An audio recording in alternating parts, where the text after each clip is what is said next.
So in this video, I'm going to show you some mixed media techniques and how to use them. I'm going to start by painting a heart with the FW Neon in the fluorescent pink.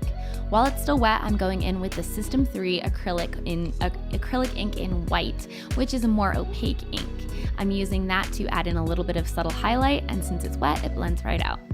I'm then going in with the FW Process Magenta, which is a bit of a darker pink from the FW line, which is, again, acrylic ink, but a little bit more translucent, and blending that in and adding more defined highlights with the System 3 white again.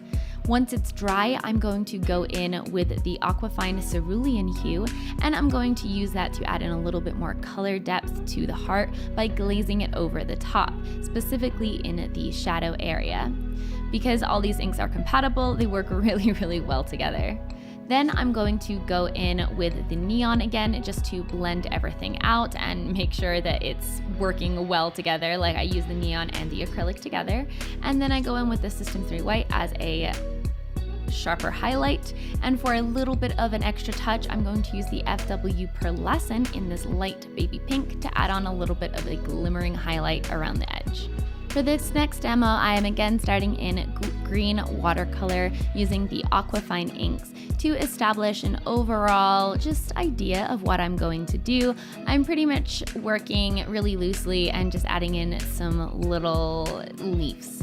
And then I'm going in and adding in some lighter colors, and because it's so wet, these will push everything out of the way, which is awesome.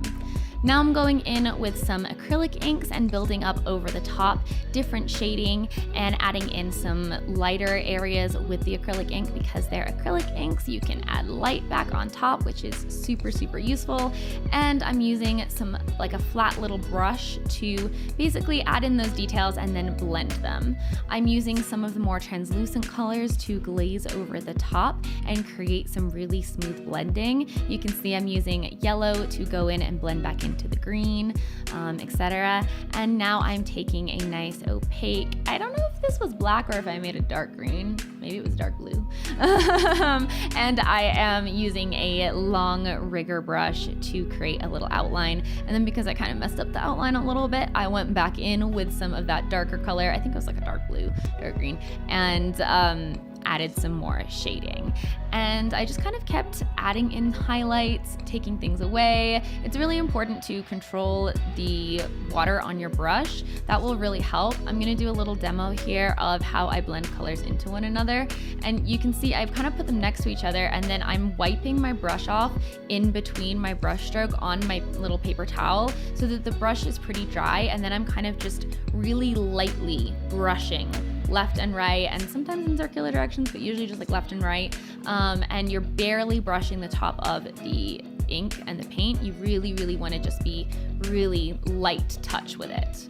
The last thing that I want to show you is a little bit of a different way to incorporate mixed media into your piece, but this is what I did. Was I got this wooden board, I coated it with white gesso, and then I took the System 3 Pearlescent acrylic ink, which is insanely shiny. This is in the silver, and it's just so shiny and metallic. I love it. And I just painted the edges because the inside wasn't going to be seen, and I didn't want to make it harder for the glue to stick or anything like that. But I painted the edges with the silver, gave it a couple coats so it was really nice and shiny. Before this, I did like kind of sand the board a little bit, although I probably could have sanded it more, but energy. And then I went ahead and I marked like the corners of it where my painting was going to lay, and I actually used masking tape to mask out those edges, and it was pretty helpful. So I used a decoupage glue to lay over all of that and fill in that whole area with glue, and then I really carefully, very carefully placed my painting and smoothed it onto there, and then placed some paper towel on top and placed some books on top of it. And that was another way that I used mixed media in my piece that I thought was really fun and added a really unique touch to the artwork. In the next video, I'm going to show you how I painted the entire piece and put everything together.